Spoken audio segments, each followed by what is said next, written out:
Top quality और consistent performance के लिए सिर्फ सिल्वर पंप्स। टॉप क्वालिटी और कंसिस्टेंट परफॉर्मेंस के लिए सिर्फ सिल्वर पंप्स, नाम याद रखना। गेल्या 5 दिवसापासून पडत असलेल्या संततधार पावसामुळे कोयना धरणातून पाण्याचा मोठ्या प्रमाणात विसर्ग करण्यास सुरुवात करण्यात आलेली होती आणि त्यामुळे कराडमध्ये कृष्णा आणि कोयनेच्या प्रीतिसंगमावर नदीच्या पाणी पातळीत प्रचंड वाढ झालेली आहे। प्रीतिसंगमावर असणाऱ्या यशवंतराव चव्हाण यांच्या समाधी स्थळाच्या पायऱ्याला पाणी या ठिकाणी लागलेलं आहे।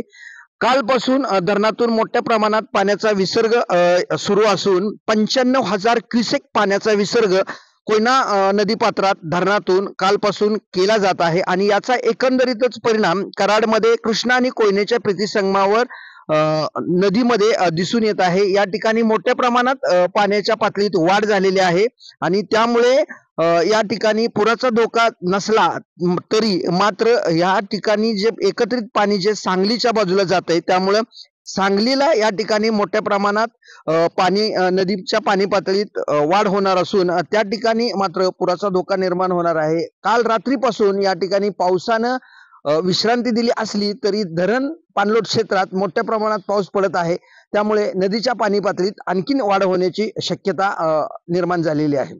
दिनकर थोरात, TV9 मराठी, कराड।